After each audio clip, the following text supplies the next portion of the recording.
ஸ்ரீ சாய்நாத ஸ்தவன மஞ்சரி. ஸ்ரீ கணேசனை வணங்குகிறேன். எல்லாவற்றுக்கும் ஆதாரமானவனே மகிழேஸ்வரா, எல்லாவற்றுக்கும் சாட்சியாக விளங்குபவனே, கௌரியின் மகனே, ஓ எண்ணங்களுக்கு எட்டாதவனே, பெருத்த வைரனே, ஸ்ரீ கணபதி என்னை காப்பாற்று. நீ எல்லா கணங்களுக்கும் முதல்வனும் தலைவனும் ஆவாய். எனவே உன்னை கணேசன் என்பர். எல்லா சாஸ்திரங்களாலும் ஏற்றுக்கொள்ளப்பட்டவன் நீ. ஓ சாரதா, வாக்கின் தெய்வமே, நீ ஒளி வடிவமாக பிறக்கும் பதங்களின் தலைவி. உன்னுடைய இருப்பினால் தான் உலகத்தில் எல்லா நிகழ்ச்சிகளும் நடக்கின்றன. நீ எழுத்தாளர்களின் தேவதை. நீ எப்போதும் தேசத்தின் அணிகலனாக விளங்குகிறாய். உனது எல்லையற்ற சக்தி எல்லாவற்றிலும் விளங்குகிறது. ஓ ஜெகதம்பா, உன்னை வணங்குகிறேன். ஓ பூர்ண பிரம்மா, தெய்வீக தோற்றத்தின் மிக உயர்ந்த இறுதி நிலையில் உள்ளவனே, மகான்களுக்கு பிரியமானவனே, குணங்களோடு கூடிய உருவம் எடுத்தவனே, பண்டரி ராயா, கருணை கடலே, எல்லையற்ற கருணையுடையவனே, பாண்டுரங்கா, ஓ நரகரே, நீ எல்லாவற்றின் சூத்திரதாரி, எல்லாவற்றையும் ஆட்டுவிக்கும் கயிற்றை தாங்கியவன். நீ யகமெங்கும் வியாபித்துள்ளாய். எல்லா சாஸ்திரங்களும் உன்னுடைய உண்மையான உருவத்தை பற்றி ஆராய்ச்சி செய்கின்றன. வெறும் புத்தக அறிவு மட்டுமே பெற்றவர்களுக்கு நீ காணப்படுவது இல்லை. ஓ சக்கரபாணி, அத்தகைய அறிவிலிகள் யாவரும் வெறும் வாத பிரதிவாதங்களிலேயே உழல்கிறார்கள். மகான்கள் மட்டுமே உன்னை அறிகிறார்கள். மற்றவர்கள் குழப்பத்தில் மூழ்கியவர்களாக மயங்கியவர்களாக உள்ளார்கள். உனக்கு பக்தியோடு கூடிய எனது நமஸ்காரத்தை சமர்ப்பிக்கிறேன். ஓ ஐந்து முகங்களுடையவனே சங்கரா, மனித மண்டையோடுகளாலான மாலை அணிந்தவனே, நீல நிறமுடைய கழுத்தனே, திகம்பரா, ஓங்கார ரூபா, பசுபதி, எவருடைய உதடுகளில் உனது நாமம் விளங்குகிறதோ அவர்களது துன்பங்கள் உடனடியாக விலகிவிடும். ஓ துச்சடி, உன் நாமத்தின் மகிமை அத்தகையது. உனது பாதங்களை வணங்கி நான் இந்த துதியை எழுதப்படுகிறேன். நீலகண்டா, இதற்கு உனது முழுமையான உதவியை எல்லா விதத்திலும் எனக்கு அளிப்பாய். இப்போது அத்ரி மகரிஷியின் குமாரனான தத்தரையும், லக்ஷ்மி தேவியின் குலதெய்வமான விஷ்ணுவையும், ஸ்ரீ துகாராம் முதலான எல்லா மகான்களையும், பின்னர் பக்தர்கள் அனைவரையும் வணங்குகிறேன். சாய்நாதா, உமக்கு வெற்றி உண்டாகுக. பாவிகளை உய்விப்பவரே, அருள் நிறைந்தவரே, இப்போது உமது பாதத்தில் எனது சிரத்தை வைக்கின்றேன். எனக்கு பயமற்ற நிலையை, உமது பாதுகாப்பை கொடு. நீ பூரணமான பிரம்மஸ்வரூபம், சோங்களின் இருப்பிடம், மனிதர்களின் சிறந்தவனே, நீயே விஷ்ணு. எவருடைய பாதி உடலாக உமாதேவி இருக்கிறாளோ அந்த காமனை எரித்த சிவனும் நீயே. நீ மனித உருவெடுத்த பரமேஸ்வரன். நீ ஞானவானத்தின் கதிரவன். நீ கருணை கடல். நீ பிறப்பாகிய பிணிக்கி மருந்து. நீ ஏழை எளியவர்களின் சிந்தாமணி. நீ உனது பக்தர்களை தூய்மைப்படுத்தும் கங்கா நதி. சம்சார கடலில் மூழ்குபவர்களுக்கு நீ ஓடம், அஞ்சுபவர்களுக்கு புகலிடம் நீ. இந்த பிரபஞ்சத்தின் மூல காரணமாக எந்த பரிசுத்தமான சைதன்யம் விளங்குகிறதோ, ஓ கருணை கடலே, அது நீயே. இந்த பிரபஞ்சம் உனது ஒரு விளையாட்டு. நீர் பிறவியற்றவர், உமக்கு இறப்பும் இல்லை. நன்கு ஆழ்ந்து விசாரித்து பார்த்து இறுதியில் அடையப்பட்ட முடிவு இது. பிறப்பு இறப்பு இவை இரண்டும் அஞ்ஞானத்தினால் தோன்றியவை. ஓ மகாராஜா, நீர் அவை இரண்டினின்றும் கொஞ்சம் கூட பற்றற்றவராக உள்ளீர். நீர் ஓடையில் வெளிப்பட்டது என்றால் அது அங்கேயே தோன்றியதாக ஆகுமா? முன்பே நீர் நிரம்ப உள்ளது, உள்ளே இருந்து வெளியே வந்தது, அவ்வளவே. படுகையில் நீர் வந்த போது அதற்கு ஓடை என்று பெயர் ஏற்பட்டது. நீர் இல்லாவிடில் அது வெறும் படுகையே. பெருகுவது வற்றி விடுவது பற்றி நீர் சற்றும் பொருட்படுத்துவதே இல்லை. நீர் படுகைக்கு கொஞ்சமேனும் முக்கியத்துவம் அளிப்பதில்லை. படுகை மட்டும் நீர் நிறைந்துள்ள போது பெருமை கொள்கிறது. நீர் வெற்றும் போது மிகவும் வருந்தும் நிலையை அடைகிறது. மனித உடல் நீர் படுகை போன்றது. சுத்த சைதன்யமே பரிசுத்தமான நீர் ஊற்று. நீர் படுகைகள் எண்ணற்றவை. இருப்பினும் நீர் மட்டும் வேறுபடுவதில்லை. பிறப்பெற்றவரான அருட்கடலை, உமது வஜ்ராயுதம் என் அஞ்ஞானமாகிய மலையை அழிக்கட்டும் என்று வேண்டுகிறேன். இத்தகைய எண்ணற்ற தோற்றங்கள் இதுவரை பூமியில் ஏற்பட்டுள்ளன, இப்போதும் இருந்து வருகின்றன, காலக்கிரமத்தில் இனிமேலும் ஏற்பட போகின்றன. அந்த ஒவ்வொரு தோற்றத்துக்கும் ஒரு தனிப்பெயரும் குலமும் கிடைக்கிறது. அதன் மூலம் உலகத்தில் அவற்றை பிரித்தறிகிறார்கள். சைதன்யத்தை பொறுத்தவரை நான் நீ என்று கூறுவது பொருந்தாது.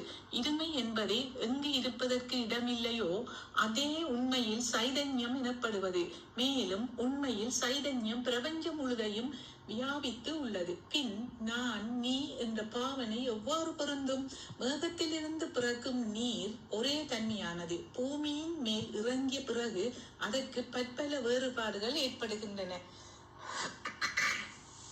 கோதாவரி நதிப்படுகையில் விழுந்த நீர் கோதாவரி என்று அழைக்கப்படுகிறது.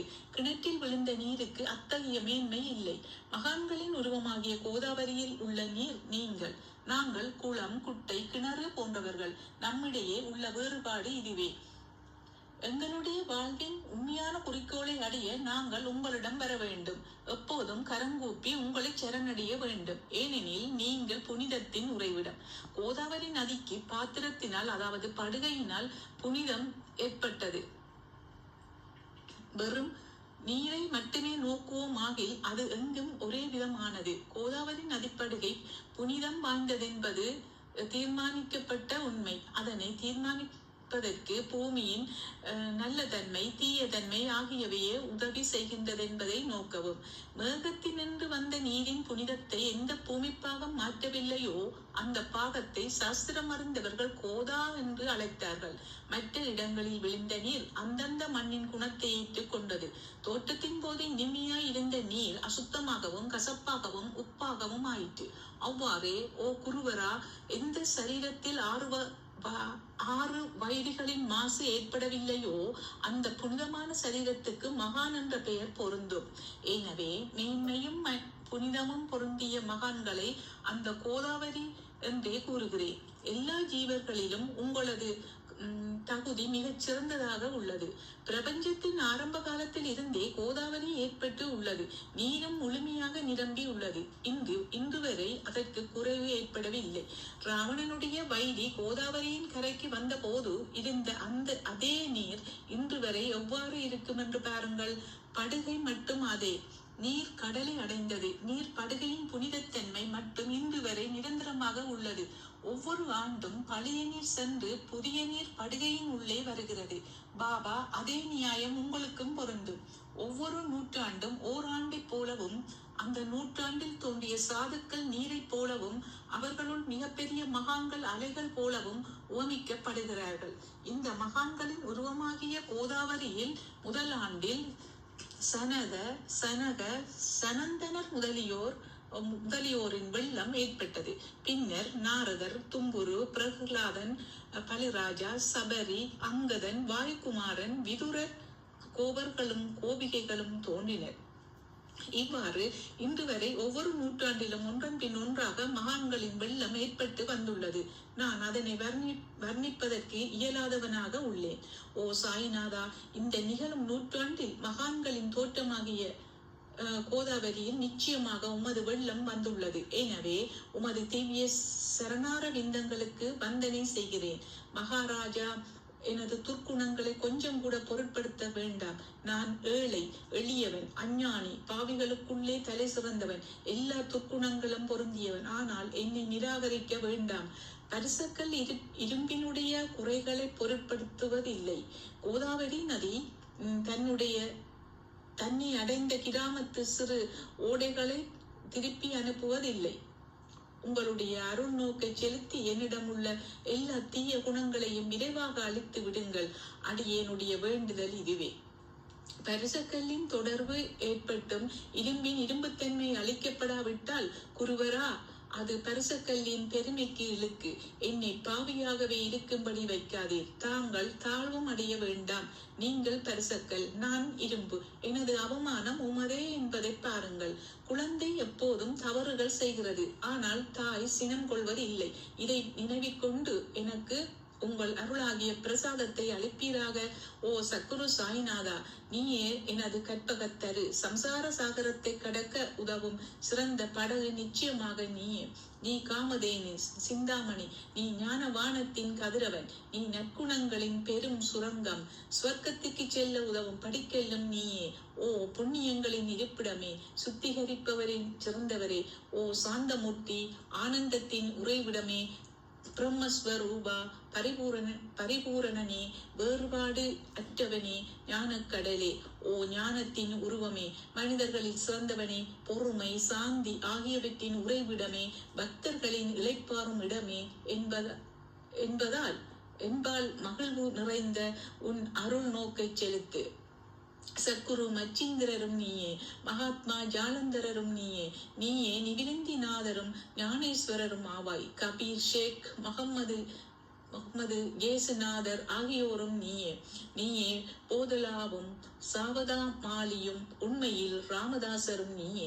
சாய்நாதா, நீயே துகாராம், சகாராம், மகாராஜும் மாணிக்க பிரபுவும் நீயே. உமது இந்த அவதாரம் உண்மையில் அறிய முடியாத விதமாக உள்ளது. தங்களுடைய ஜாதியை பற்றி எவரும் அறிந்து கொள்ளும்படி தாங்கள் விடவில்லை. சிலர் உங்களை முஸ்லிம் என்கின்றனர், சிலர் அந்தனர் என்கின்றனர். கிருஷ்ணனுக்கு சமமான லீலைகளை தாங்கள் செய்கிறீர்கள்.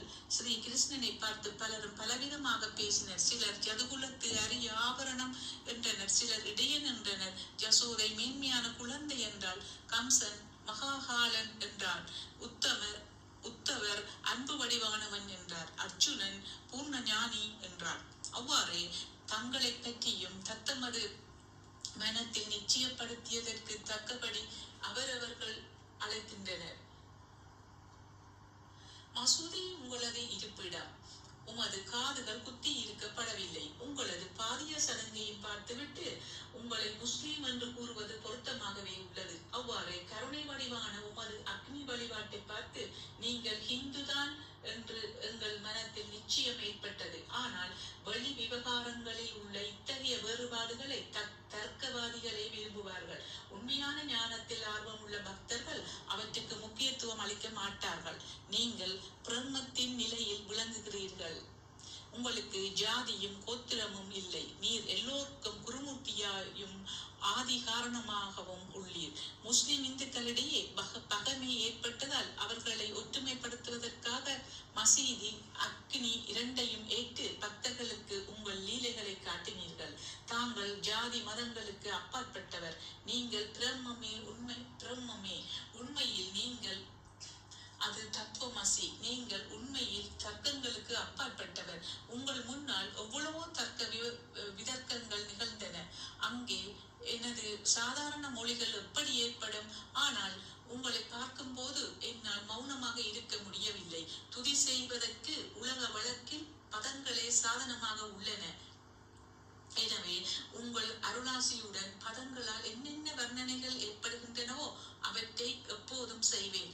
மகான்களின் தகுதி கடவுளின் தகுதியை விட வேறுபட்டதும் மிக உயர்ந்ததும் ஆகும். சாதுக்களின் அருகில் எனது உனது என்ற வேறுபாடுகளுக்கு சிறிதேனும் இடமில்லை. கிரண்ய கசிபுவுக்கும் ராவணனுக்கும் கடவுளை வெறுத்ததன் மூலம் மரணம் ஏற்பட்டது. இத்தகைய சம்பவம் ஒன்று கூட மகான்களின் கரத்தால் நிகழவில்லை. அரசன் கோவிசந்தன் யானந்தரரை ஜானக்குவியலில் புதைத்தான். ஆனால் அந்த மகான் மனம் வருந்தவில்லை. மாறாக அந்த அரசனை சம்சார சூழலிலிருந்து விடுவித்து அமரனாக செய்துவிட்டார். இத்தகைய மகான்களின் மேன்மையை எவ்வாறு வர்ணிப்பேன்? மகான்கள் சூரியனை போன்றவர்கள். அவர்களின் கருணை ஒளிமயமானது. மகான்கள் சுகம் தரும் சந்திரனை போன்றவர்கள். அவர்களுடைய அருள் சந்திரனுடைய ஒளி போன்றது. மகான்கள் இதமளிக்கும் கஸ்தூரி போன்றவர்கள். அவர்களின் அருள் அதன் நறுமணம் போன்றது. மகான்கள் ரசம் நிரம்பிய கரும்பு போன்றவர்கள். அவர்களது அருள் அதன் இன்சுவை போன்றது. மகான்கள் நல்லவரிடமும் தீயவரிடமும் ஒரே விதமாக நடந்து கொள்கிறார்கள்.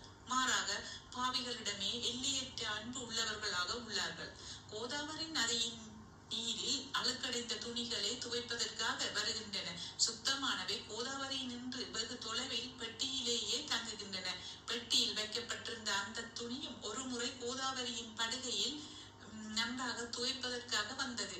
இந்த உவமையில் பெட்டிதான் வைகுண்டம், நீங்களே கோதாவரி, நம்பிக்கையே படித்துறை, ஜீவாத்மாக்களே துணிகள், ஆறுவித விகாரங்களே அவைகளை பற்றியுள்ள அழுக்கு. உங்களது பாதார விந்தங்களை தரிசிப்பதற்கு உங்களது பாதார விந்தங்களை தரிசிப்பதே கோதாவரி ஸ்நானம் ஆகும். எல்லா அழுக்குகளையும் போக்கி சுத்தப்படுத்துவதில் நீர் மிகுந்த சாமர்த்தியசாலி. சம்சாரத்தில் உழலும் ஜனங்களாகிய நாங்கள் மேலும் அழுக்கு படிந்தவர்களாக உள்ளோம். எனவே மகான்களின் தரிசனம் பெறுவதற்கு உரிமை பெற்றவர்கள் நாங்கள். கோதாவரி நதியில் நீர் நிரம்பி உள்ளது. படித்துறையில் துவைப்பதற்கான அழுக்கு துணிகள் உள்ளன. அவை அப்படியே துவைக்கப்படாமல் கிடந்தால் அது உண்மையில் கோதாவரிக்கு இழுக்கு ஆகும். நீங்கள் அடர்ந்த நிழலும் குளிர்ச்சியும் தரும் சிறந்த மரம். நாங்கள் உண்மையில் பாதசாரிகள். கதிரவன் தாவத்திரங்களாகிய வெயிலால் எங்களை சுட்டரிக்கிறான். அவனுடைய தாவத்தில் இருந்து கருணை கூந்து, ஓ குருராயா, எங்களை காப்பாற்றும். உங்கள் நல்லருளின் குளிர் திழல் இவ்வுலகிற்கு அப்பாற்பட்ட தன்மை அது. மரத்தின் அடியில் அமர்ந்ததும் ஒருவன் மேலிருந்து வெயிலை உணர்வானாகில் அந்த மரத்தை எவர் நிழல் தரும் மரம் என்று கூறுவர். உமது அருளின்றி உலகில் நன்மை என்பது ஏற்படுவது இல்லை. தர்மத்தை நிலைநிறுத்துவதற்காக சேஷசாயி அர்ஜுனனுக்கு நண்பன் ஆனார். விபீஷணன் சுக்ரீவனுடைய அருளினாலேயே அரசன் ஸ்ரீ ராமனின் அருகாமையை அடைந்தான். மகான்களின் மூலமாகத்தான் ஸ்ரீ ஹரி மேன்மை அடைந்தார். எந்த பிரம்மத்தை பற்றி வேதங்களில் கூட வர்ணிக்கப்படவில்லையோ அத்தகைய பிரம்மத்தை உலகத்தில் சவுனமாக செய்து வெட்க வைத்தார்கள் மகான்கள். தாமாஜி என்ற பக்தர் வைகுண்டபதியும் ருக்மணி வரனுமாகிய இறைவனை ஒரு மகான் தாழ்ந்த குலத்தவன் ஆக உருவெடுக்கும்படி செய்தார். சோகாமேனா என்ற பக்தர் ஜெகதாம்பா ஆன இறைவனை தனது எருமைகளின் சவத்தை எடுக்கும்படி செய்தார். மகான்களின் பெருமையை உணர்ந்த ஜெகத் ஜீவனாகிய இறைவன் அவர்களுக்காக தண்ணீரும் சுமந்தார். உண்மையில் மகான்கள் சச்சிதானந்த பிரபுவாகிய இறைவனின் எஜமானர்கள் ஆவார்கள். இப்போது அதிகம் சொல்வதற்கு எனக்கு வரவில்லை. நீயே எங்களுடைய தாயும் தந்தையும். ஓ சக்குரு சாய்நாதா, சீரடி கிராமத்தில் வசிப்பவரே, பாபா, உமது லீலைகளின் உண்மையான பொருளை எவரும் அறியவில்லை. அவ்வாறு இருக்க எனது வெற்றி வார்த்தைகள் எவ்வாறு அவற்றை விளக்க முடியும்? சொல்லுங்கள். ஜீவன்களுக்கு உய்வளிக்கும் பொருட்டு தாங்கள் சீரடியில் வந்தீர்கள். அகல்களில் நீரூற்றி விளக்கேற்றி நீங்கள் எரிய வைத்தீர்கள். 7 சான் நீளமுள்ள குறுகிய மரப்பலகையை நீங்கள் படுத்துக் கொள்ளும் கட்டிலாக்கி உங்கள் யோக சாமர்த்தியத்தின் சக்தியை பக்தர்களுக்கு காட்டினீர்கள். அநேக பெண்மணிகளின் மலட்டு தன்மையை நீக்கி அருளினீர்கள். எத்தனையோ வியாதிகளை உதியின் மூலம் குணப்படுத்தினீர்கள். இவ்வுலக சம்பந்தமான துன்பங்களை நீக்குவது உமக்கு ஒரு பொருட்டே அன்று. யானை ஒன்று எறும்பை ஒரு சுமையாக எவ்வாறு கருதும்? இப்போது குருராயா, இந்த எளியவன் பால் கருணை காட்டுவீராக. நான் உமது பாதங்களை அண்டியுள்ளேன். என்னை திருப்பி அனுப்பி விடாதீர்கள். நீர் அரசர்க்கெல்லாம் அரசர், குபேரனுக்கும் குபேரன், வைத்தியர்களுக்கெல்லாம் வைத்தியர். உங்களை விட சிறந்தவர் எவரும் இல்லை. மற்ற தெய்வங்களை பூஜிப்பதற்கு அதற்கு தகுந்த சிறப்பு உபகரணங்கள் உள்ளன. ஆனால் உம்மை பூஜிப்பதற்கு உலகில் பொருட்களே இல்லை. சூரியனுடைய இல்லத்தில் தீபாவளி பண்டிகை வந்ததென்றால் எப்பேற்பட்ட பொருட்களை கொண்டு அதை கொண்டாடுவோம்? சமுத்திரத்தின் தாகத்தை தீர்க்க இப்புவியிடத்தில் நீர் இல்லை. நெருப்பை உஷ்ணப்படுத்த எங்கிருந்து அக்கினி கொண்டு வருவது? ஓ ஸ்ரீ சமர்த்தா குருராயா, பூஜைக்குரிய பொருட்கள் யாவும் உண்மையில் உமது ஆத்மாவின் அம்சமாய் உள்ளன. மேற்கூறப்பட்டவை எல்லாம் தத்துவ ருஷ்டியால் கூறப்பட்ட பேச்சுக்களை அன்றி என் மனதில் அனுபவத்தால் ஏற்பட்டவை அன்று. அனுபவம் இன்றி கூறப்படும் பதஜாலங்கள் வீணே ஆகும். போகட்டும். உலக வழக்கத்தின்படி உமக்கு நான் பூஜை செய்யலாம் என்றால் அதனை செய்வதற்கு தேவையான திறமை எனக்கு இல்லை. எனது குருராயனே, பலவித கற்பனைகள் செய்து உமக்கு பூஜை செய்கிறேன். அருள் மிகுந்தவரே, அடியேனுடைய அத்தகைய பூஜையை ஏற்றுக்கொள்வீராக. இப்போது அன்பு கண்ணீரால் உமது பாதங்களை கழுவுகிறேன். உண்மையான பக்தியாகிய சந்தனத்தை அரைத்து உமக்கு பூசுகிறேன். எனது அழகிய பதங்களாகிய இந்த கவனியை உமக்கு அணிவிக்கிறேன். பிரேமி என்ற மலராகிய மாலையை உமது கழுத்தில் அணிவிக்கிறேன். எனது துர்க்குணங்களாகிய தூபத்தை உமக்கு முன்பு எரிய விடுகிறேன். அது மிக தீய பொருளாயினும் அதனின்று தீய வாசனை எழுவதில்லை.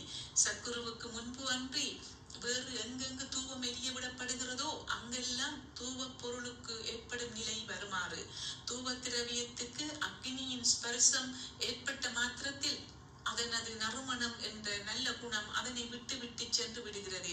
உமது எதிரே இதற்கு மாறாக நிகழ்கிறது. தீயதன்மைகள் அக்னியில் உறிந்து விடுகின்றன. உலகம் பார்த்து மகிழும்படி சற்குணம் எவ்வித குறையுமின்றி தங்கி விடுகிறது. மனதினுடைய தீய குணங்கள் யாவும் எரிந்த பின் மனம் மாசற்றதாகிறது. கங்கையில் உள்ள மாசுக்கள் நீங்கியவுடன் அவள் இயல்பாகவே புனிதம் அடைகிறாள். மாயை மோகம் என்ற தீபத்தை உனக்கு சுட்டுகிறேன். அதன் மூலம் எனக்கு வைராக்கியம் என்ற ஒளி கிடைக்கும். உனக்கு அமருவதற்கு சுத்தமான நம்பிக்கை என்ற சிம்மாசனத்தை அளிக்கிறேன். அதனை ஏற்று பக்தி என்ற நைவேத்தியத்தையும் எடுத்துக் கொள்வாயாக. பக்தி நைவேத்தியத்தை நீ உண்டுவிட்டு அதனது ரசத்தை எனக்கு கொடு. ஏனெனில் நான் உனது பச்சிளங்குழந்தை. உனது பாலில் எனக்கு உரிமை உண்டு. எனது மனதை உமக்கு தட்சணையாக அர்ப்பணிக்கிறேன். அதனால் கர்த்தத்துவம் என்பது எந்த விதத்திலும் என்னிடம் இருக்காது. இப்போது பிரார்த்தனையோடு உனக்கு சாஷ்டாங்க நமஸ்காரம் செய்கிறேன். ஓ புண்ணிய ஸ்லோபா சாய்நாதா, அதனை தாங்கள் ஏற்றுக்கொள்வீராக. சாந்தமான மனமுடையவரே, சிறந்த அறிவுடையவரே, சாய்நாதா, அருள் நுழைந்தவரே, கருணைக்கடலே, சத்தியஸ்வரூபமானவரே, மாயாகிய இருளை அளிப்பவரே, ஜாதி மதங்களுக்கு அப்பாற்பட்டவரே, சாதனையின் முடிவை அடைந்தவரே, எண்ணங்களுக்கு அப்பாற்பட்டவரே, கருணைக்கு உறைவிடமே, ஷீரடி கிராமத்தில் உறைபவரே, ஓ நாதா, என்னை காப்பாற்றும், என்னை காப்பாற்றும். ஞானமாகிய கதிரவனே, ஞானத்தை அளிப்பவரே, எல்லாவித நன்மைகளையும் செய்பவரே, பக்தர்களின் இதயத்தில் உலவும் அன்னமே, உமது பாதங்களை அடைந்தவரை காப்பவரே, சிருஷ்டி செய்யும் பிரம்மா, நீ காக்கும் தெய்வமான லக்ஷ்மியின் கணவன் விஷ்ணுவன் நீயே. உண்மையில் மூவுலகங்களையும் லயமடைய செய்யும் ருத்ரனும் நீயே. நீர் இல்லாத இடம் இவ்வுலகத்தில் எங்கும் இல்லை. சாய்நாதா, நீர் எல்லாம் அறிபவர், எல்லோரின் இதயத்திலும் உறைபவர்.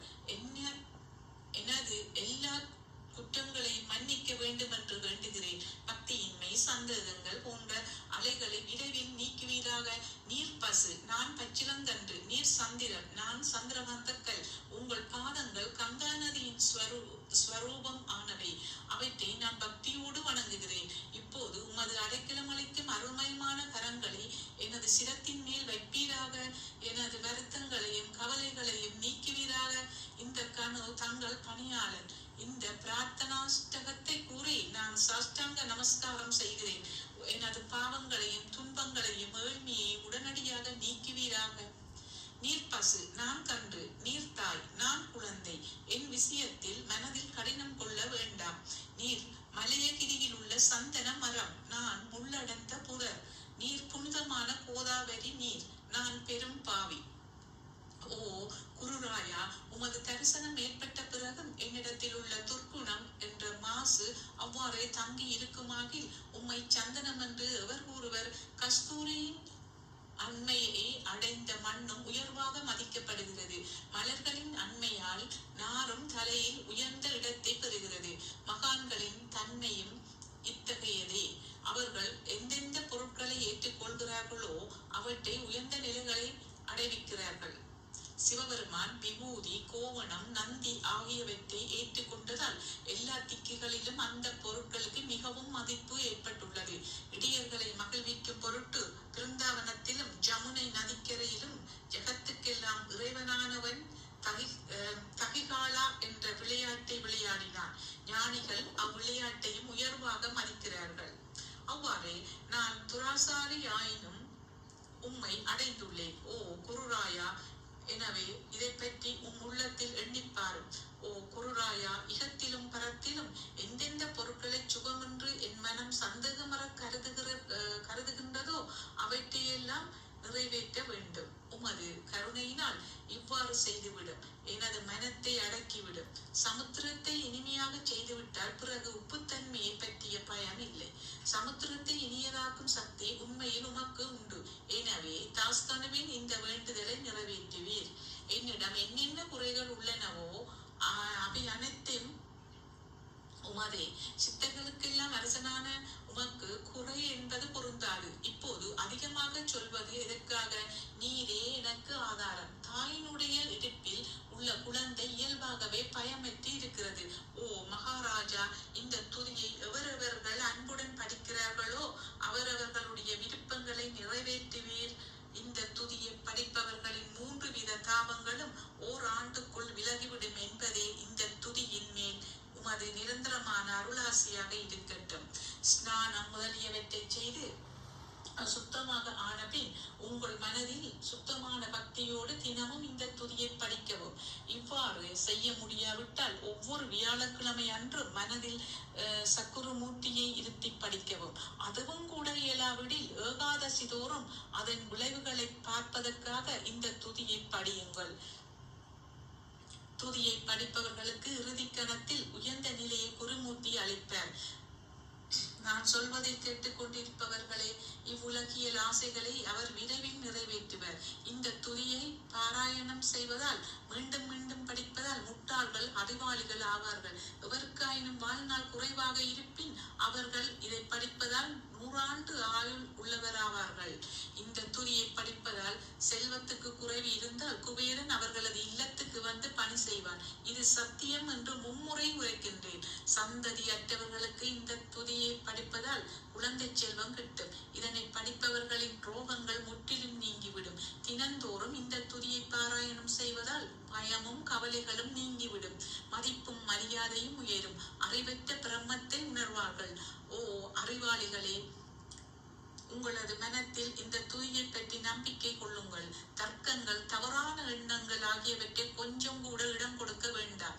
சீரடி சேத்திரத்துக்கு கிரமமாக யாத்திரை செல்லுங்கள். பாபாவின் திருவடிகளை மனதில் இருத்துங்கள். அவர் அநாதைகளின் உறவினர். பக்தர்களின் விருப்பங்களை பூர்த்தி செய்யும் கற்பகத்தரு. அவருடைய பிரேரணையினாலேயே இந்த துதியை எழுதினேன். இல்லாவிடில் பாமரனாகிய என்னால் இத்தகைய படைப்பு எவ்வாறு ஏற்பட முடியும்? சக ஆண்டு 1840 பாத்திரபதம் மாதம் சுத்த பட்சத்தில் கணேச சதுர்த்தி திதியன்று திங்கட்கிழமை 2வது பிரகரத்தில் 3 மணி நேரம் புனிதமான நர்மதா நதி தீர்த்தத்தில் உள்ள மகேஸ்வரர் என்ற சேத்திரத்தில் ஸ்ரீ அகல்யா தேவி சந்நிதிய ஸ்ரீ சாய்நாத ஸ்ரவண மஞ்சரி நிறைவடைந்தது. மகேஸ்வரம் என்ற புகழ்பெற்ற சேத்திரத்தில் இந்த துதி நிறைவடைந்தது. ஸ்ரீ சாய்நாதர் என் மனதுள் புகுந்து ஒவ்வொரு பதத்தையும் எண்ணி கூற வைத்தார். தாமோதரன் என்ற சீடன் இந்த துதியை எழுதினான். தாஸ்கனுவாகிய நான் எல்லா மகான்களுக்கும் பணியாள். ஸ்ரீ சாய்நாத சவண மஞ்சரி சம்சார சாகரத்தை கடக்க உதவட்டும். ஓ பாண்டுரங்கா, இதுவே தாஸ்கனுவின் பக்தி மிகுந்த பிரார்த்தனை. சாய்ராம்.